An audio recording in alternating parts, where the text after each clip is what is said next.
que apresentará uma reflexão relativa à noção de representação das ciências cognitivas para os estudos discursivos.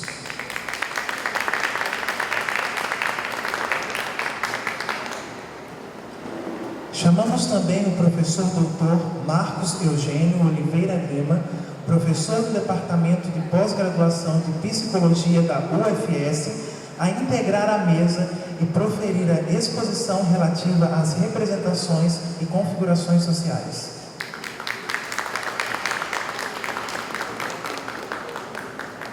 Convidamos ainda a professora doutora Isabel Cristina Michelandi Azevedo, professora adjunta do Departamento de Letras Vernáculas da UFS, para mediar os trabalhos da mesa.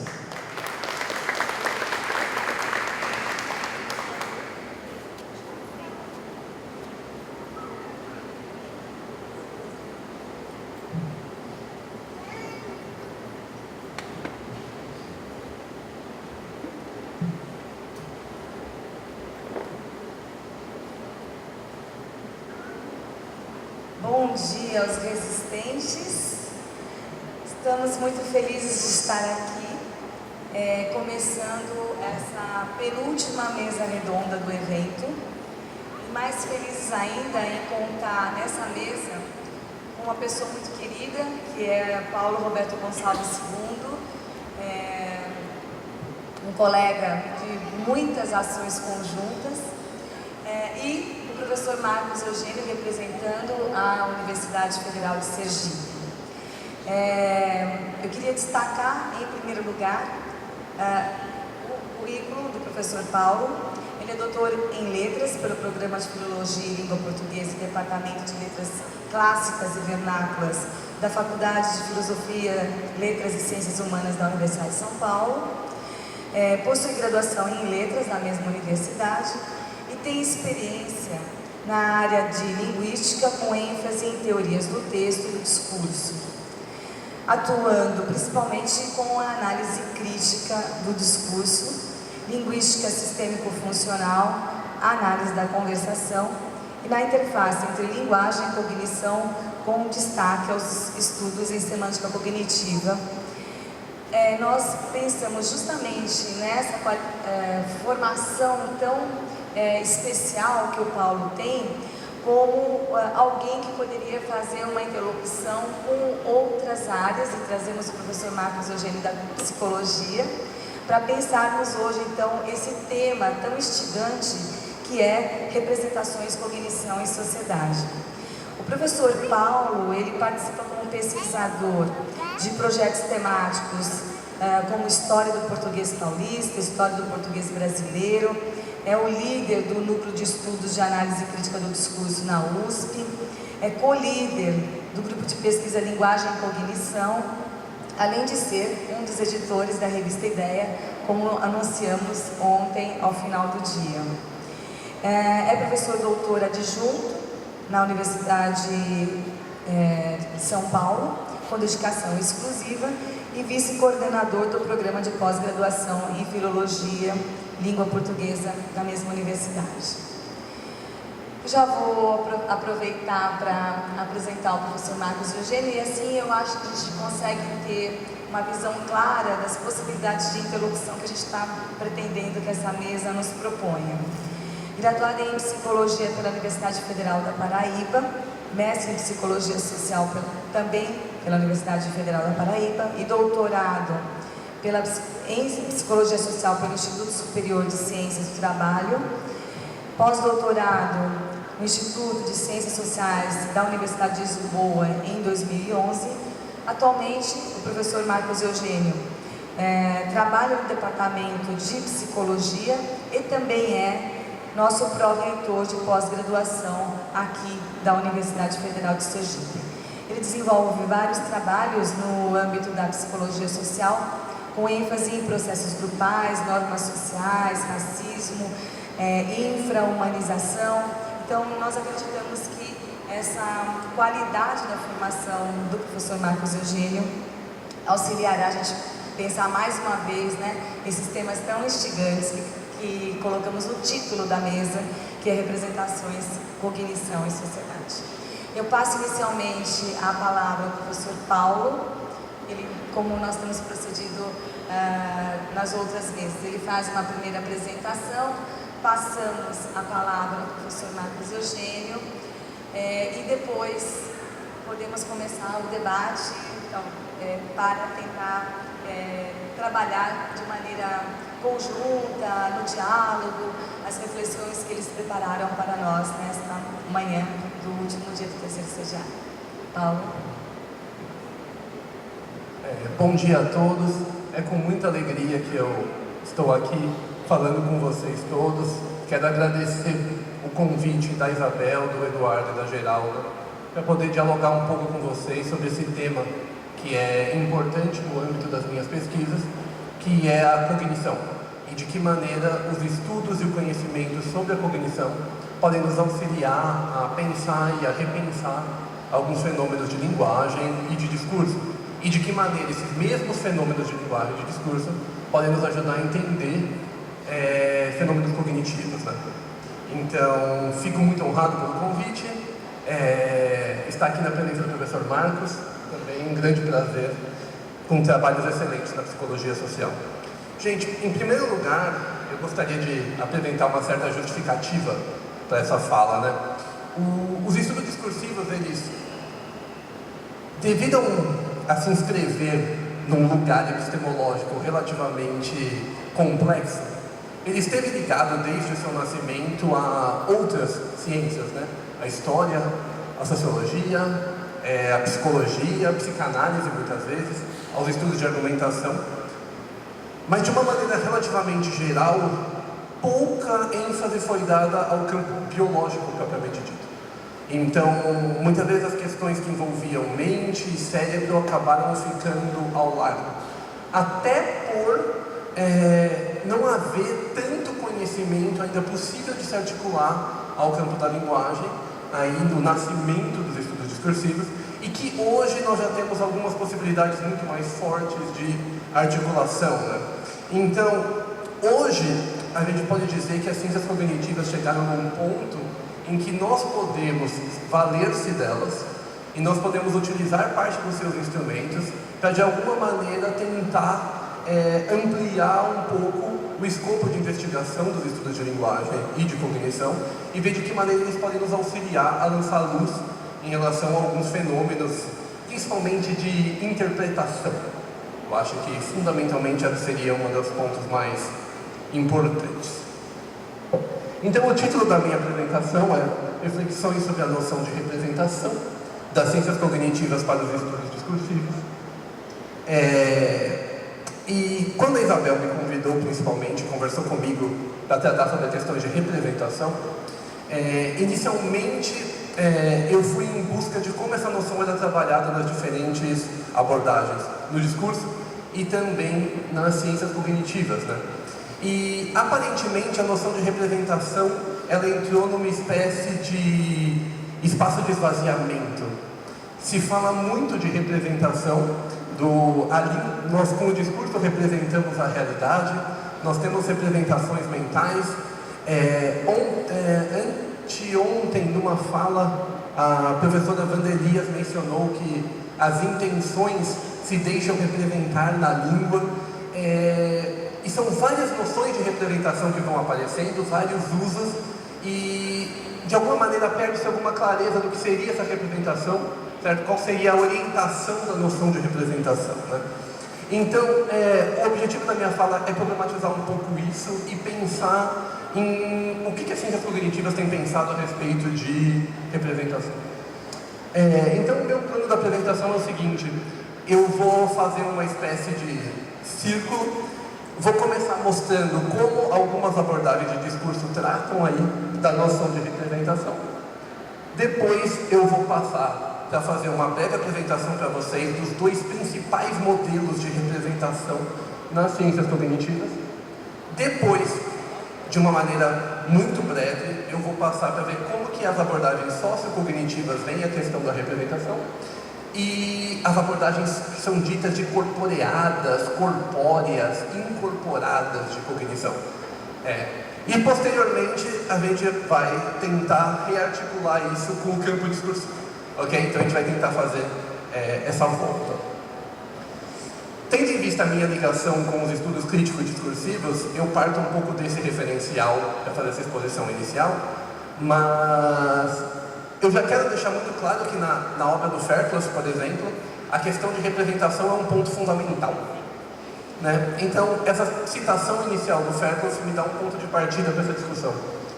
Então, ele diz o seguinte: eu entendo o discurso como forma de representar aspectos do mundo, os processos, as relações, as estruturas do mundo material, do mundo mental dos pensamentos, dos sentimentos e das crenças e do mundo social.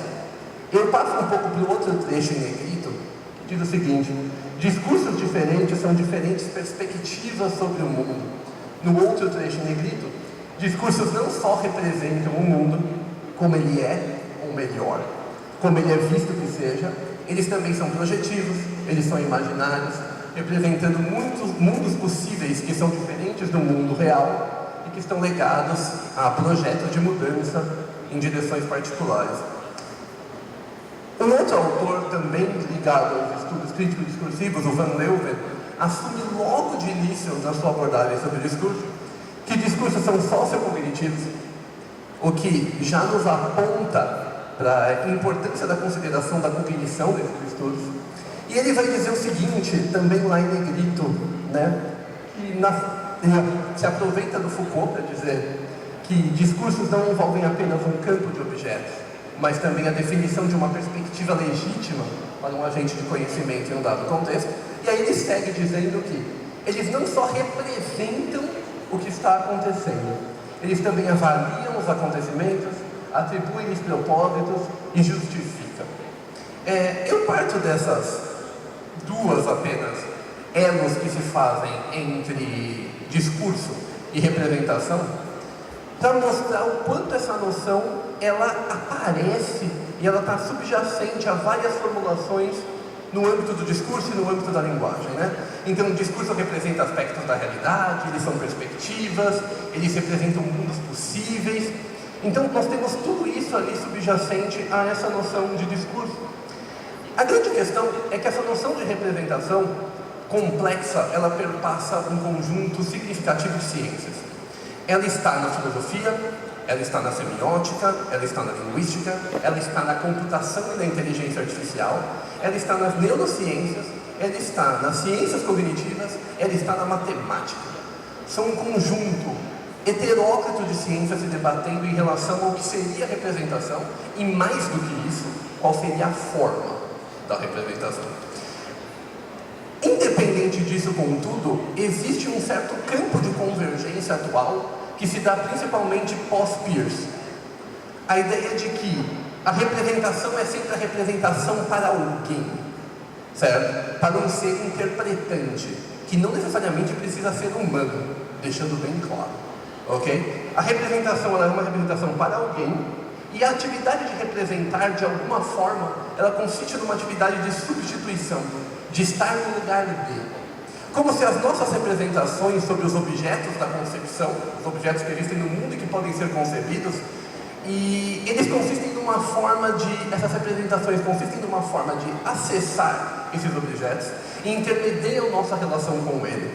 É como se não tivesse um acesso ao mundo, e aqui eu não quero dizer ao mundo, ao exterior, mas também ao mundo interior dos nossos pensamentos, como se a representação estivesse no lugar, como se fosse impossível acessá-lo sem essa representação.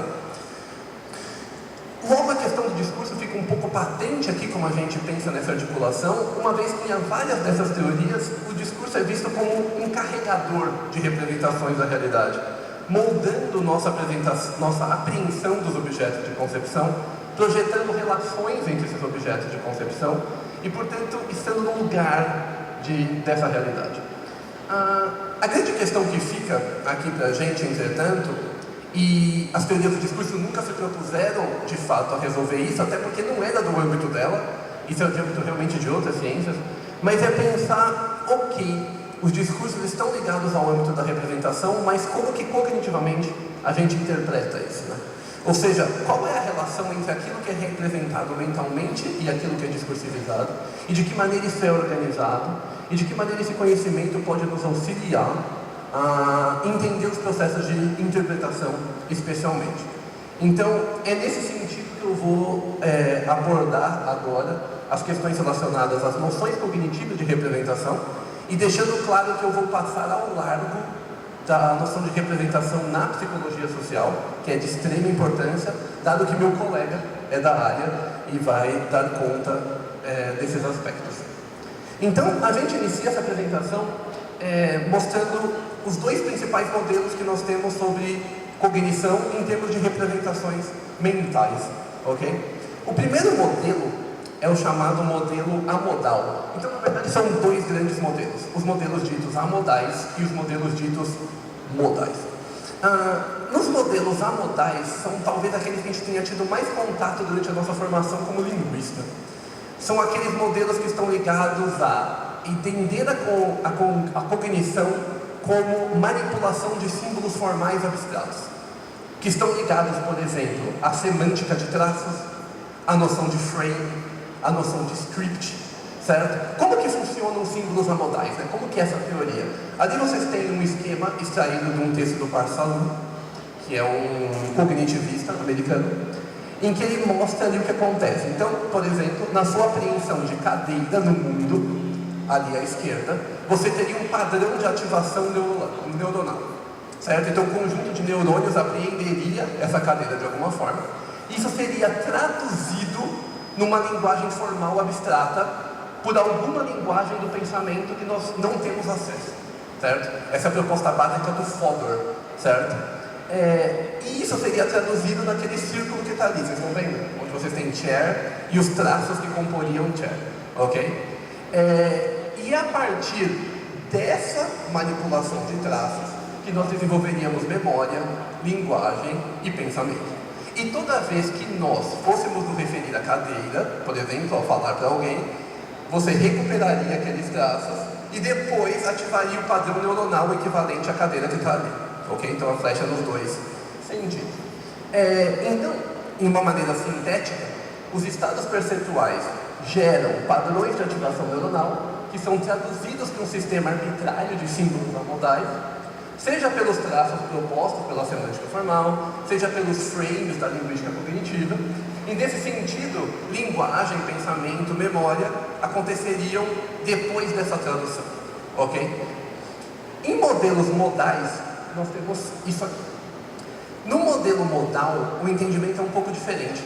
Ao invés da cognição sendo organizada por traços abstratos, ela é organizada pela nossa experiência sensório-motora, certo? Pela nossa experiência afetiva. Então, não existe vamos dizer, uma divisão discreta entre percepção, ação e cognição. Isso seria muito mais fluido. Então, um exemplo, você teria lá a cadeira que geraria um padrão neuronal ativado. Isso geraria uma abstração a partir do conjunto de cadeiras que você tem, que nos levaríamos a essa cadeira analógica, certo? Que seria aí um modelo. Essa cadeira teria alguns traços perceptuais abstratos. Dentro da sua noção de cadeira, teria a maneira como você interage com essa cadeira, certo? Então, isso seria muito mais fluido no modelo modal. Então, isso seria extraído dali. E a partir desse segundo modelo ali, você teria memória, linguagem e pensamento, né? Dentro de um modelo modal, as categorias de explicação de cognição são mais relacionadas a esquemas de percepção e a esquemas motores. Eu vou dar um exemplo para vocês, para isso ficar um pouco mais claro. Há estudos, por exemplo, de Risolati, de Glenberg, muito interessantes a respeito de linguagem. Então, um deles, por exemplo, examina cerebralmente como você interpreta enunciados simples, orações simples. Eu até vou falar em orações porque é mais um teste experimental. Mas a gente já descobriu que quando você ouve algo como fulano chutou uma bola, o mesmo mecanismo que ativa o seu chute quando você chuta uma bola, é ativado quando você ouve fulano chutou uma bola. Só que atenuado. Senão você chutaria, ok? Alguma coisa. Mas esse mesmo mecanismo que você usa para chutar, ele também é ativado para você entender alguém quando você ouve alguém dizer que chutou uma bola. Certo? Então, o que acontece aqui é que um esquema motor de chute está sendo usado para interpretar algo sobre chute, certo? Então, a partir dessa descoberta desses estudos, esses psicólogos, esses cognitivistas começaram a repensar modelos de cognição. Modelos de cognição que ficaram conhecidos como corporeados. Ok? Então, assim, a importância do corpo e de percepção, de motricidade, inclusive na interpretação e na formulação linguística. Ok? Essa grande diferença entre modal e amodal, ela percorre, na verdade, os estudos cognitivos. E mesmo as abordagens sociocognitivas e outras, elas tendem a um pilar modal ou a um pilar amodal. Então, só para dar um exemplo, um dos pesquisadores dedicados à sociocognição, conhecido por muitos aqui, é o Van Dijk, que tem um modelo sociocognitivo para explicar as questões de texto e discurso, que é um modelo amodal. É um modelo abstrato formal lá no primeiro tipo citado. Ok? Dentro da formulação mais recente do Van Dijk, a de 2014, que ele chama de teoria do conhecimento natural, eu vou passar aqui e deixar para esse último esquema aqui, ele vai tentar explicar a questão discursiva a partir de um modelo amodal, complexo, que considera questões que são tanto estruturais, mais abaixo, quanto questões que dizem respeito à interação em si. Então, o que o Van Dijk propõe, por exemplo, é que a unidade básica da cognição é a crença. Essa crença que seria, basicamente, uma proposição sobre o mundo, uma atitude que você tem sobre o mundo, e cada uma dessas categorias intermediárias aqui, mais complexas, conforme desce, seriam crenças sociais. Então, o que ele afirma, por exemplo? Que conforme nós estamos interagindo, e vocês estão me ouvindo aqui agora, vocês estão formando modelos mentais, nível lá de cima, sobre essa situação e sobre o que eu estou fazendo, certo? São modelos mentais locais que ficam na memória episódica de vocês. Memória episódica é uma das memórias de longo prazo, certo? Vocês estão construindo o modelo mental dessa situação, o modelo mental daquilo que eu estou dizendo para vocês nesse momento, e relacionando, obviamente, com os conhecimentos que vocês têm. Só que esses modelos mentais não são suficientes para explicar tudo. Todos nós do discurso sabemos da importância das questões ideológicas, das questões do discurso, etc. e tal. E tudo isso ele apresenta aqui nesse modelo, nos níveis intermediários. Então, as ideologias de grupo, as atitudes sociais de grupo, um conhecimento sociocultural geral, que nós temos, trazemos para a interação na hora de produzir. E tudo isso aqui, a parte mais discursiva do modelo, já em relação a tudo de estruturação que nós conhecemos, interage com o situacional que está ali em cima. Esse modelo do Van Dijk procura ser um modelo relativamente dinâmico para tentar explicar tanto aquilo que é estruturado e reproduzido, quanto para explicar o intempestivo do contexto situacional, do que está acontecendo aqui e agora, do que se está tornando relevante neste momento.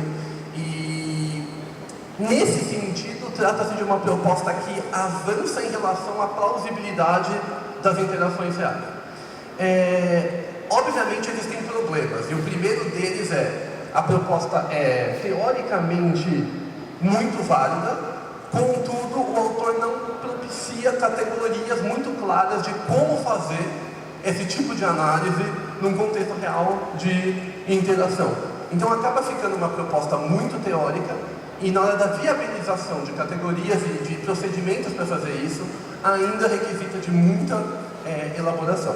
Além disso, e o próprio autor reconhece, não há uma atenção para o linguístico propriamente dito, certo? Então aqui é um modelo mental cognitivo, mas ele não usa nenhuma abordagem cognitiva de língua, por exemplo, para embasar o que ele afirma. Talvez a grande revolução nas ciências cognitivas modernas sejam justamente essa questão de como entender se a cognição for modal. Se nós realmente estamos simulando questões, usando o perceptual e usando o motor, inclusive para falar e para interpretar, né? E hoje nós temos um grande grupo de teorias chamadas de corporeadas, né? Talvez uma das obras inaugurais do corporeamento seja o Metaphors Believed By, do Lakoff Johnson, 1980, mas nós temos um inúmero conjunto de pesquisas na área atualmente de cognição corporeada. Eu trago para vocês, talvez, uma das obras mais instigantes recentes, e quando eu digo recente, é muito recente, é 2015, da Jessica Landblom, que faz uma proposta de cognição social corporeada, né? Ela diz o seguinte, dê uma olhada: a cognição corporeada inclui a pessoa que representa o corpo, todos os tipos de ação física e social, assim como os significados resultantes de ações. A mente humana e os self são relacionais por natureza. Eles desenvolvem-se pela emergência de interações sociais, e esses processos podem ser entendidos somente à luz das oportunidades e das coerções, de mecanismos corpóreos e de padrões dinâmicos de ação corporeada, que são em si cognitivos. Essa é uma questão interessante. O cognitivo não é só na mente, ele está em toda a ação corporeada, tendo papéis cruciais na modelagem e no compartilhamento das experiências subjetivas humanas do seu corpo agente.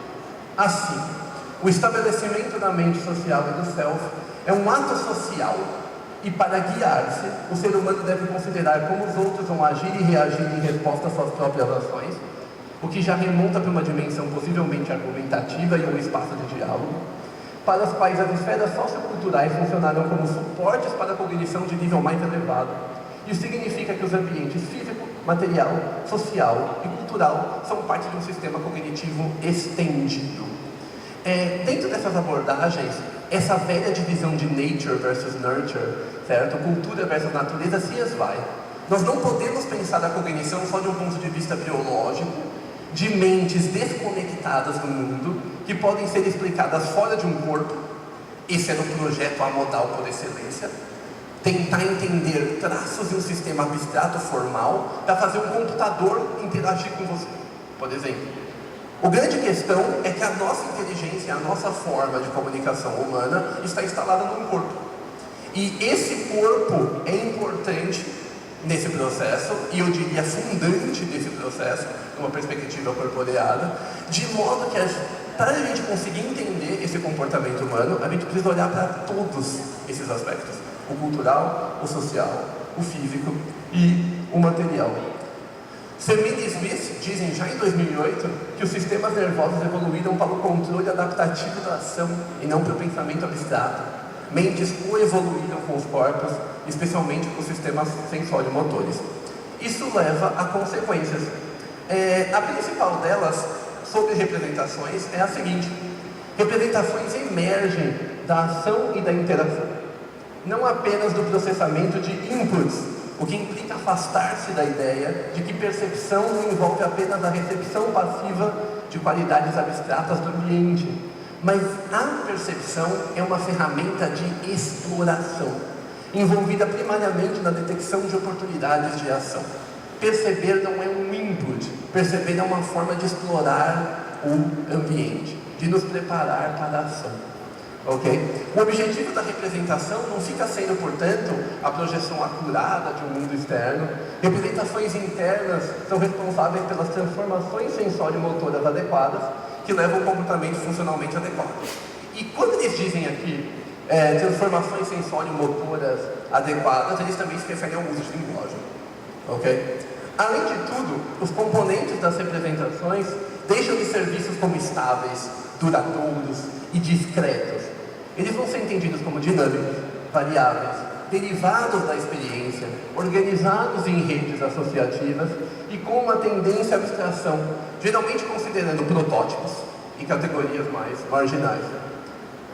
Outra coisa que é interessante é que eles vão assumir uma perspectiva muito ligada à linguagem, de que as representações são distribuídas entre indivíduos por meio do discurso, uma das suas principais formas de transmissão, materializados em textos, considerando toda a multissemiose envolvida. Então, para esses autores, a gente deveria repensar a unidade de análise muitas vezes. Então, se alguém fosse analisar essa fala, por exemplo, a gente teria que tentar pensar em câmeras em multiângulos para tentar captar a minha fala, os meus gestos, o meu tom de voz, a reação de vocês, de que maneira as possíveis reações de vocês ao que eu estou dizendo pode influenciar na minha fala e assim por diante. Ou seja, então é uma abordagem que procura tomar como unidade a interação em si, certo? Óbvio que isso complica em determinados corpora, certo? Mas, para a gente desenvolver essa compreensão, seria necessário repensar a unidade de análise. No último aspecto, as representações podem envolver simulações, como eu já mencionei para vocês no caso do chutar a bola. A ideia básica é que as estruturas neurais que são responsáveis por percepção e ação, ou seja, com a interação direta com o mundo, são também reativadas e usadas em várias tarefas cognitivas, como imaginação, raciocínio e linguagem. Só pedir para a Isabel uma informação sobre tempo.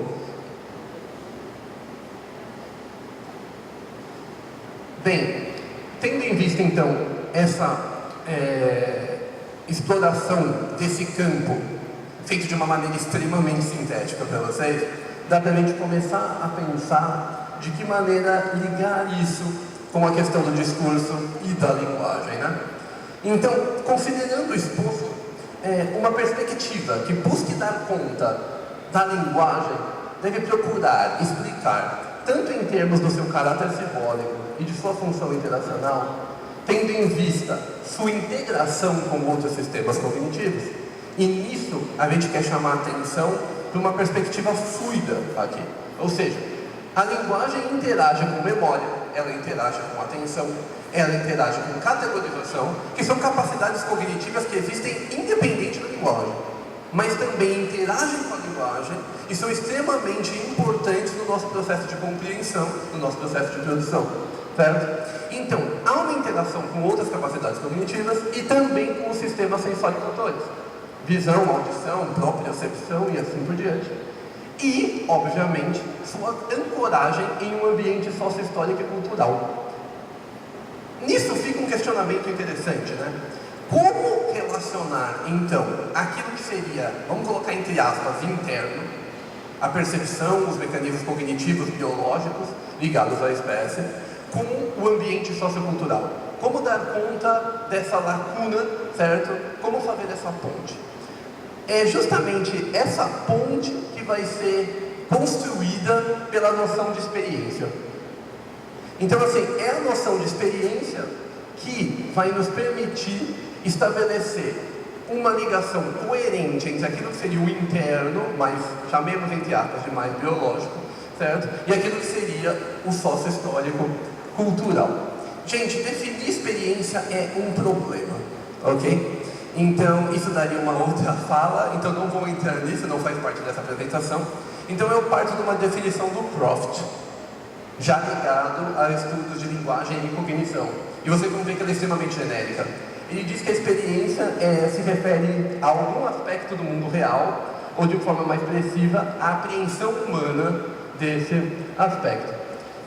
Complementando, eu poderia dizer que tal apreensão envolve a atividade dinâmica de funções corpóreas de caráter bioquímico, neurológico e sensório-motor, que emergem da interação de um corpo vivo com o mundo físico, material, cultural e social.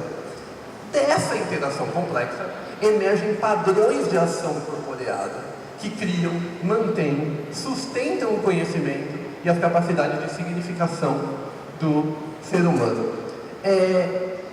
Se a gente for pensar em tudo isso, a gente tem que ter em mente que a experiência humana sobre a realidade, ela é tipicamente multimodal. E daí a importância de se considerar a multimodalidade nessas perspectivas, né? Ou seja, é pensar na gestualidade, é pensar na voz, certo? É a gente pensar no corpo como um todo, né? Então, assim, ela é sempre multimodal e ela é ancorada socialmente. Uma das conclusões, portanto, dessa perspectiva é que as unidades linguísticas vão consistir em pontos de acesso a um conhecimento de fundo. Conhecimento de fundo esse que vai ativar uma série de simulações, que vai ativar uma série de estruturas mentais, que vão completar lacunas de sentido, que elas vão gerar inferências, ativar lembranças, suscitar horror, fascinação e assim, etc. Um das grandes nós de complicação ainda nas ciências cognitivas, em especial na sua interação com a linguagem, é quais seriam essas estruturas de fundo de conhecimento. Então, se propõe frame, se propõe script, se propõe esquemas imagéticos, que é a noção que eu vou trabalhar na sequência, mas eu já quero dizer que isso é um campo aberto, ok? Eu só quero chamar a atenção para a noção do esquema imagético, porque ela está muito relacionada à visão corporeada que eu apresentei recente, e eu acho que ela pode ser interessante para se pensar discursivamente, né? Então, esquemas imagéticos seriam... Lembra quando eu comentei que quando você ouve que alguém chuta uma bola, você simula lá numa parte neuronal um chute? A noção de esquema imagético, ela surge para tentar dar conta desse lapso. Então, neuro para o cognitivo e aí para o que a gente ativa linguisticamente. Então, o esquema imagético seria um tipo especial de esquema, um tipo especial de abstração, uma vez que ele vai consistir numa representação mental de unidades fundamentais da experiência sensorial e também motora, ou seja, em gestaltes mínimas baseadas em padrões regulares de experiências corporais específicas que incluem visão, audição, olfato, movimentação, postura, assim como sensações internas como dor e calor. O termo imagético aqui não deve ser pensado visualmente, mas a qualquer uma dessas abstrações de experiências. Eu só vou dar um exemplo aqui com um esquema de força para meio que terminar um pouco a minha fala. A gente tem experiências com força constantemente. Nós empurramos coisas, nós somos empurrados, nós somos restringidos, nós somos liberados, nós ficamos em repouso, nós ficamos em movimento. E a gente vai fazer isso desde criança, certo? Desde bebê você passa por essas experiências. E essas experiências podem ser abstraídas, formando diferentes esquemas imagéticos, e segundo as abordagens corporeadas, seriam esses padrões de experiência, força é um deles, container é outro, vários assim, eles estão na base, inclusive, de algumas estruturas linguísticas. Aqui eu só estou dando alguns exemplos para vocês, eu não vou entrar em detalhes da abordagem, mas nós temos 3 enunciados sobre cotas, colocados em vários sites, fóruns de universidade, como até no governo brasileiro. Só para dar um exemplo clássico, esse exemplo aqui, as cotas fazem com que um negro pobre tenha um privilégio frente a um branco de mesmo nível social. Se a gente fosse pensar em termos de cognição corporeada, aplicada à linguagem, só para dar um exemplo prático aqui, a gente teria um construal, ou seja, uma perspectivação da nossa experiência, baseada num esquema de compulsão, certo? De movimentação não desejada, ok?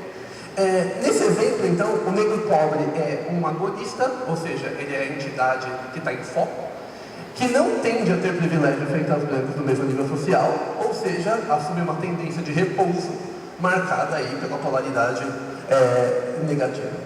As cotas são construídas como um antagonista, ou seja, aquele que vai me tirar dessa situação de repouso a qual eu me estou inserido.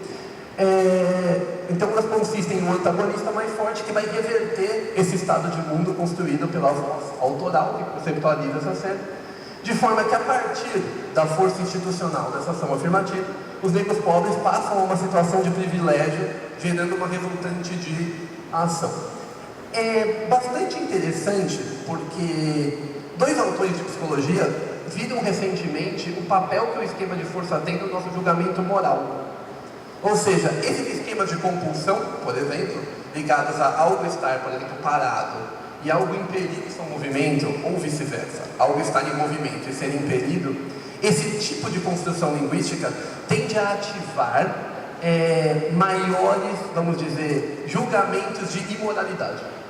Aparentemente, existe uma ligação entre a maneira como a gente concebe a interação entre forças e o que a gente julga moral ou amoral, né? Óbvio que isso depende de discursos e tudo mais, isso é só um exemplo aqui, mas o que eu quero chamar a atenção aqui para vocês quando a gente está ligado a uma abordagem corporeada, a gente vai tentar, de alguma maneira, tentar enxergar como alguns elementos linguísticos e alguns determinados discursos, aqui eu tinha 3 exemplos de contraste, mas não vai dar tempo, que vão mostrar como, por exemplo, as interações entre força, e aqui eu só estou tratando de força, podem levar a julgamentos discursivos diferentes ou não. Então, por exemplo, num caso como 3, que as cotas permitem que estudantes brasileiros das escolas públicas, grande parte deles com baixa renda familiar, tenham melhores condições de ingressar na universidade, o movimento de permissão é o movimento de um corte de força. Você tinha uma força bloqueadora que que você passa a liberar algo que já tinha uma tendência a acontecer. Então, quando você fala em permissão, algo tenderia a acontecer, uma força tenderia a se movimentar, poderia haver um agente bloqueador, e esse agente bloqueador vai liberar esse espaço. Ou seja, a tendência continua existindo. Isso, por exemplo, implicaria um julgamento menor de modalidade, por exemplo, como afirma aqueles psicólogos que eu citei antes, Nagel e Wagner. Apenas então, para encerrar e terminar, só dizendo algumas coisas que resumem a minha fala e talvez façam algumas provocações. A noção de representação nos estudos discursivos, em geral, prescinde de uma sustentação de base cognitiva. Há atualmente esforços no sentido de suprir tal lacuna, seja por modelos computacionais amodais, que é um exemplo, seja por modelos corporeados modais. Em geral, elas assumem uma base sociocognitiva. Aqui eu faço um cutucão até que ponto as pessoas não estão usando o sociocognitivo de uma maneira um pouco vazia. Ok? Sem que isso signifique de fato alguma coisa que diferencie essas pesquisas de outras que não se dizem sociocognitivas. 2. As propostas ligadas à cognição corporeada, social ou não, podem suscitar a elaboração de categorias de análise que considerem a modalidade dos símbolos cognitivos. Esquemas imagéticos são um exemplo, que podem ampliar o teor explicativo de algumas análises discursivas, em especial no que tange às possibilidades interpretativas e a emergência de atitudes. Meu colega vai falar sobre atitudes, talvez, mais para frente. 3. As propostas sociocognitivas permitem compreender, de modo mais refinado, a complexa relação entre o sócio-histórico, podemos chamar de estruturação, e coletivo, por um lado, e a agência individual, por outro, mobilizando categorias cognitivas distintas para dar conta de tais relações. Elas também destacam o importante papel do discurso na geração e na transmissão do conhecimento. Por último, o ponto 4, que é, considerando o caráter multimodal da cognição, urge intensificarmos nossos conhecimentos acerca de outras semioses que colaboram com a língua na construção de sentido. Talvez, inclusive, invertemos a lógica do que a gente costuma praticar, que geralmente é entender o pictórico, o musical, o cromático, o biolinguístico, como fazem, por exemplo, Kress e Van Leeuwen na teoria do design visual, certo? E talvez repensar, fazer o contrário, né? Tentar entender o linguístico, tentar entender o gramatical, a partir, talvez, de campos multimodais, ok? E era isso que eu tinha para falar para vocês hoje.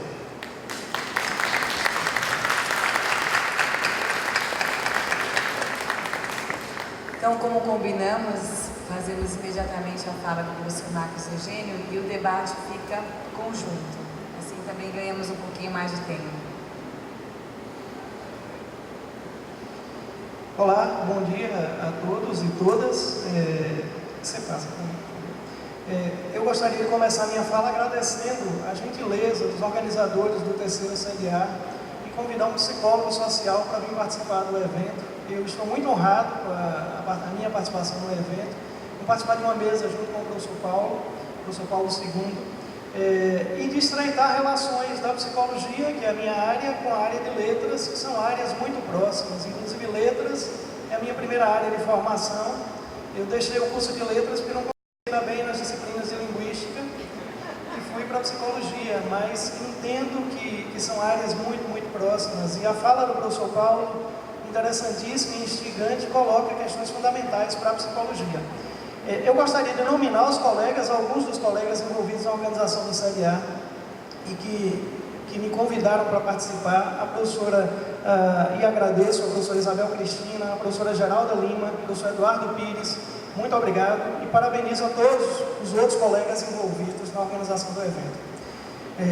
A minha fala vai ser sobre representações sociais e cognições. É quase como, vocês vão me permitir usar o Pirandello, é quase como personagens à procura de um texto. São ideias que eu tenho começado a pensar sobre elas, não estão muito bem sistematizadas ainda, e vocês vão perceber que elas, às vezes, estão meio caóticas, mas apresentando aqui, pode ser que elas se tornem mais claras. Eu vou começar com uma imagem que eu acho que tem duplo significado para o que eu quero expressar. Trata-se desse livro aí de um psiquiatra chamado Oliver Sacks, que se intitula, né, tem várias versões, mas O homem que confundiu a sua mulher com um chapéu é uma tradução possível. É um caso real. Oliver Sacks é psiquiatra e esse livro, né, que está publicado, eu não sei, acho que tem em português. Esse livro trata de um personagem que é que é músico numa cidadezinha no interior da Alemanha e que passa a ter um problema perceptivo, que ele acha a princípio que é um problema oftalmológico. Ele vai ao oftalmologista porque ele tem alguma dificuldade de perceber as coisas. E ele não tem nenhum problema de acuidade visual, então o oftalmologista indica para ele um psiquiatra, e é aí que ele procura o Dr. Sacks e relata para o Dr. Sacks os sintomas. Basicamente, esse paciente, ele tem uma sintomatologia de agnosia. Ele tem problemas com a percepção, agnosia visual, problemas com a percepção visual. Ele confunde, ele não consegue ter perceptos ou percepções totalizantes. Ele olha para o rosto das pessoas e foca um ponto do rosto das pessoas, e por isso ele não vê o rosto da pessoa, ele vê alguma coisa no rosto da pessoa. A percepção não totaliza. E é por isso que na primeira consulta com o Dr. Sacks, ele pega a cabeça da sua esposa e tenta colocar sobre a sua cabeça, confundindo a cabeça da própria esposa com o chapéu. E é por isso que Sacks intitula o caso O Homem que Confundiu a Sua Esposa com um Chapéu. Esse doutor passa por esse paciente, que é professor de música, ele passa por uma série de testes, perceptivos, cognitivos, que o Dr. Sacks faz, até chegar ao diagnóstico de agnosia visual. E um dos testes é muito interessante. O doutor pede para ele imaginar que ele está entrando numa rua, por uma determinada posição. Dos que são de Aracaju, eu vou dar um exemplo que permite vocês entenderem o que é. Digamos que você vá ali para o calçadão da João Pessoa e que você entre, eu não sei o nome das praças, mas que você entre por aquele lado que está mais distante do Mercado Central, aquele outro lado, ali mais perto daquela pontezinha do Imperador. E aí o Dr. Sacks pede para ele entrar pela rua para esse lado e relatar quais são os prédios da rua. O paciente relata todos os prédios, ficam do lado direito da rua e não consegue referir um único prédio do lado esquerdo da rua. De memória, sem entrar na rua, imaginando a situação. Depois o Dr. Sacks pede para ele entrar ali pelo calçadão da João Pessoa, pelo contrário, ali pelaquela praça que é mais próxima do Mercado Central. E o paciente relata todos os prédios do lado contrário, do lado direito, ou seja, aqueles que ainda não havia relatado do outro lado, o que mostra uma dificuldade neurológica localizada na zona cerebral de representação do mundo, de totalização das percepções. E aí, inclusive, isso repercute no modo como ele pinta, né? Ele é pintor amador, e as obras, o Dr. Sacks vai à casa dele e descobre que ele tinha obras do realismo, pinturas em que as figuras apareciam muito bem formadas, quando ele era mais jovem, e no final, já na época dos sintomas, ele tem pinturas totalmente abstratas, com figuras que não se concatenam. A esposa acha que é uma evolução em termos de estilo de pintura, a esposa do paciente, mas o Dr. Sacks que é alguma coisa da evolução da doença e não dos estilos da pintura. Eu comentei esse exemplo porque eu acho que essa, eu vou chamar de imagem, ela permite duas entradas para o que eu quero falar. A primeira entrada tem a ver com aquilo que o professor Paulo colocou de maneira brilhante, que é a necessidade de considerar, na análise que se faz do fenômeno cognitivo, do fenômeno sociocognitivo, as dimensões neurológicas e biológicas também. Porque a incapacidade de representação do mundo do paciente, o Dr. P, ela é decorrente de uma disfunção neurológica. Isso não pode ser ignorado. E tem impactos no modo, inclusive, como ele se expressa através da pintura e no modo como ele percebe os objetos físicos e sociais. Essa é uma primeira entrada. A segunda entrada é mais ampla, a primeira é mais ontológica, a segunda é mais epistemológica. Essa segunda entrada epistemológica tem a ver com a agnosia É porque eu não consigo passar, por isso pedi a Isabel, não consigo falar, passar e olhar. Né? A segunda entrada, não consigo fazer três coisas, nem duas ao mesmo tempo. A segunda entrada, mais ampla, epistemológica, tem a ver com a agnosia das ciências cognitivas, da psicologia, que é a área que me interessa mais, da neurologia, que acaba não percebendo o todo e acaba produzindo visões muito parciais, quase como se fosse a banda de uma rua, né? Você só vê os prédios de um lado, ou quase como se você olha para uma pessoa e foca o nariz e não vê o rosto da pessoa, que era o que acontecia com o Dr. P. Essa agnosia na produção do conhecimento. E é sobre essa agnosia que eu vou tentar falar para vocês, utilizando uma abordagem de um psicólogo social suíço, chamado William Duazzi, que propõe níveis de análise no entendimento dos fenômenos. Maravilha.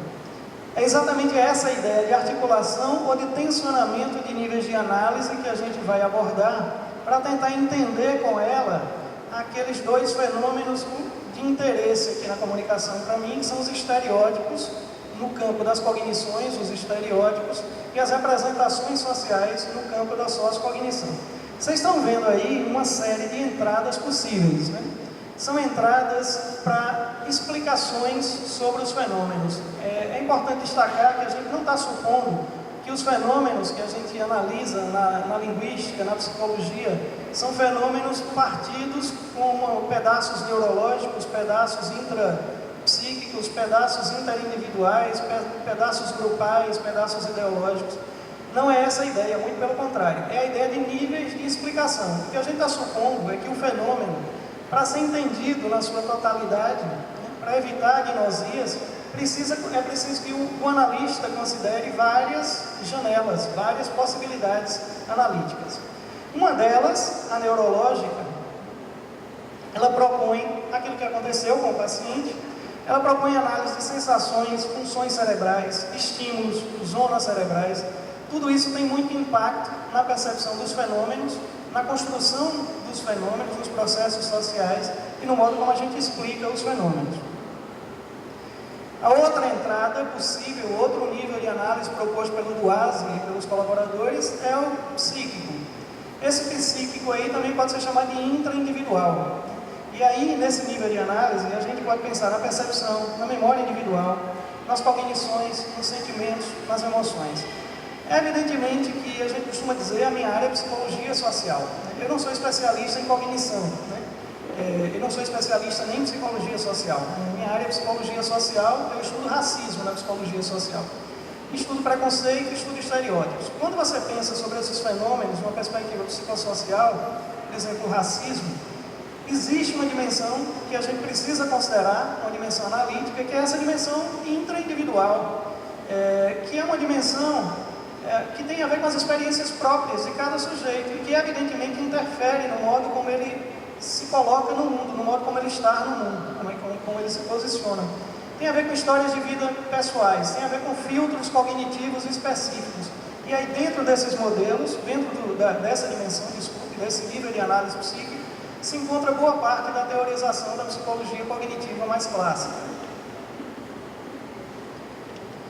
O terceiro nível de análise, e aqui eu destaco que isso não é uma hierarquia, né? Você não pode considerar um nível básico e outros supraordenados, são níveis de análise, eu estou apresentando nessa ordem, por coincidência, nenhum é mais importante que o outro. O terceiro nessa ordem de apresentação é o interindividual. As interações que a gente mantém com as outras pessoas interferem enormemente nas cognições e nas sociocognições. As interações, elas têm um impacto enorme no modo como eu represento o mundo, no modo como eu represento a mim próprio. Então esse nível é um nível que gera muitas teorizações na psicologia social. A gente tem, como o professor Paulo colocou, na psicologia social, os estudos sobre atitudes, né? Aquilo que se é favorável, aquilo que se é contrário, estudos na área da psicologia da comunicação, como as redes de comunicação, tem a ver com interações entre pessoas, estudos sobre interação face a face, preferência nas interações, etc. Esse é um outro nível. O nível seguinte é o nível da posição que a gente ocupa na estrutura social, que o Duazzi chama de nível posicional, tem a ver com o meu pertencimento a grupos sociais. Então eu, como qualquer pessoa que está aqui, pertenço a um conjunto de grupos sociais. E dentro do grupo social eu tenho papéis, eu desempenho papéis sociais. E esses papéis são carregados de valores ou avaliações. Tem um status, né, associado aos papéis e tem um status associado aos grupos. Eu tenho um status da minha participação no grupo, qual é o status de Marcos Eugênio no grupo dos professores universitários da Universidade Federal de Sergipe, ou qual é o status de Marcos Eugênio no grupo dos psicólogos sociais do Brasil, e eu tenho o status do grupo na sociedade, qual é o status dos psicólogos sociais na produção do conhecimento, né? Qual é o status de determinada categoria social na estrutura social mais ampla. Então, esse nível posicional considera que os status, as relações que se estabelecem dentro dos grupos, por pertencer aos grupos, interferem nos processos cognitivos e nos processos sociocognitivos, e aqui eu estou chamando cognitivo, mas todos eles já viraram sociocognitivos, né, em função disso.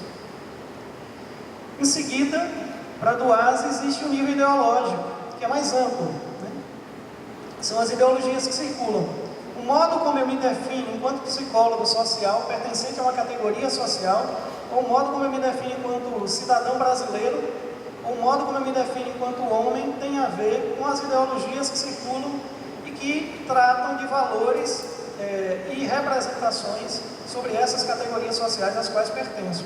Então, as ideologias, os sistemas de crenças, as representações sociais, as normas sociais ocupam essa esfera ideológica que interfere nos processos.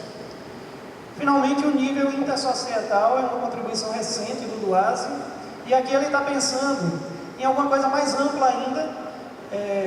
O exemplo que ele traz é das sociedades globalizadas. Então você tem ideologias que circulam em uma determinada sociedade, que se encontram com ideologias que circulam no nível intersocietal, e isso causa um impacto na percepção do mundo social e do mundo